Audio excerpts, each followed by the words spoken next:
La Gemara dans Masechet Sanhedrin, page 64a, affirme qu'il existe 3 péchés capitaux pour les Juifs. Si les non-Juifs tentent de forcer un Juif à commettre l'un de ces actes, il doit préférer mourir plutôt que de les accomplir. Cela inclut les relations interdites, comme avec une sœur, une femme mariée, toute femme interdite, ou l'homosexualité. Ces règles ont été appliquées maintes fois dans l'histoire face aux persécutions. Dans le passé, à de nombreuses reprises, des gens ont essayé de forcer un Juif à faire l'une de ces 3 choses.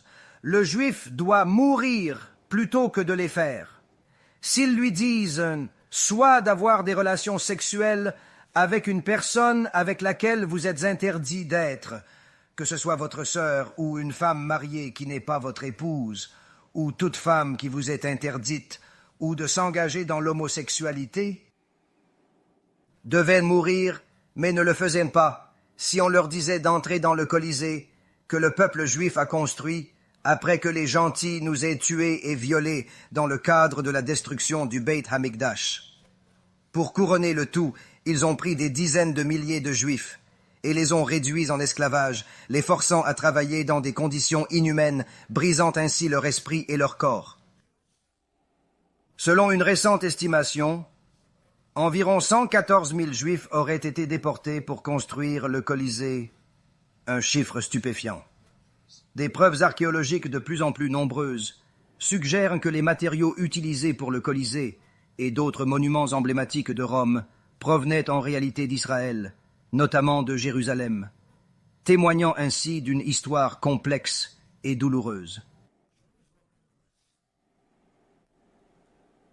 L'archéologie révèle leur célébration du massacre de millions de Juifs avec une fierté malsaine, une atrocité sans nom. Ils ont volé les objets sacrés du Beit Hamikdash, symbole précieux de notre foi et de notre histoire. L'image des Juifs portant la menorah, notre chandelier sacré, est cruellement représentée sur l'arc de Titus comme un trophée de guerre, une humiliation perpétuelle de notre peuple. Le Colisée, il y a 2000 ans, était un lieu de combat de gladiateurs. Les meilleurs soldats romains ou grecs affrontaient le peuple juif capturé. Ce spectacle cruel attirait des foules avides de violence.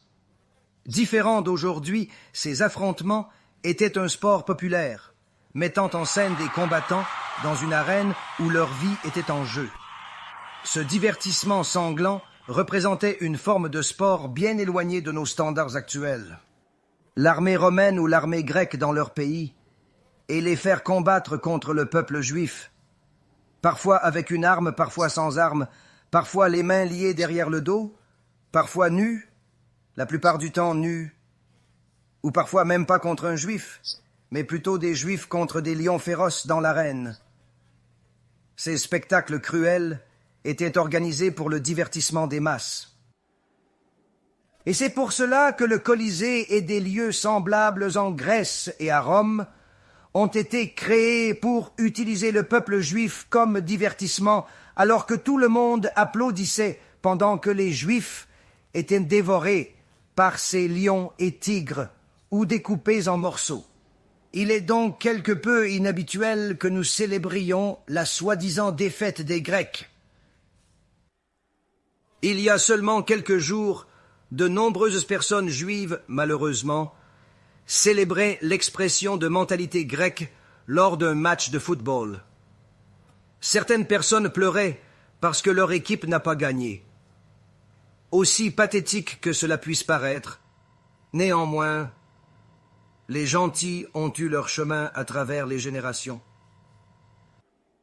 Les Grecs contraignaient les Juifs à détruire la Torah ou à commettre des actes interdits sous peine de mort. Ils créaient des dilemmes cruels au Colisée. Tuez votre compatriote ou mourrez.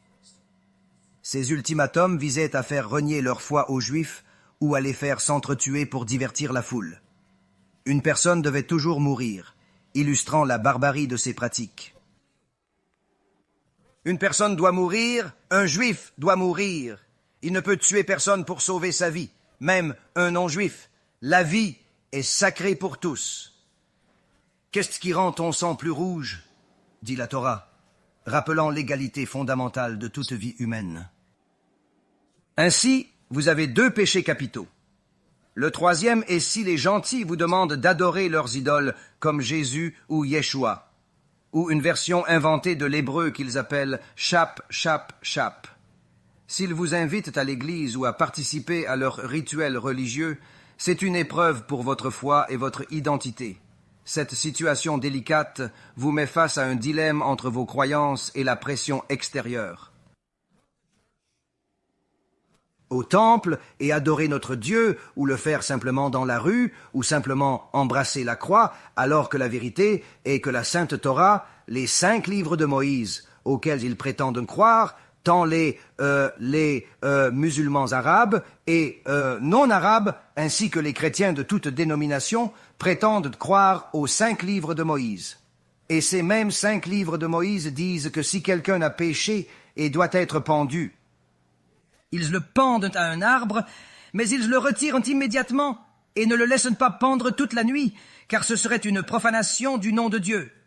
Pourtant, leur religion entière représente quelque chose de contradictoire. Une image d'une personne qu'ils appellent le Fils de Dieu et croient être Dieu lui-même, malgré cette interdiction apparente. Leur religion est symbolisée par une personne suspendue sur une croix, ce que la Sainte Torah considère comme une profanation de Dieu. Ils vous diront d'aller prier pour lui, mais notre Torah est claire. Si on fait ça, on doit mourir. On ne peut absolument pas prier pour lui, même en faisant semblant. C'est totalement interdit, sans exception. D'accord? C'est la loi divine. Elle est absolue et incontestable pour nous. Que ta Torah est bonne pour moi. J'y médite avec joie. Tout le jour et toute la nuit. Elle guide mes pas, éclaire ma vie et nourrit mon âme. Sa sagesse est infinie.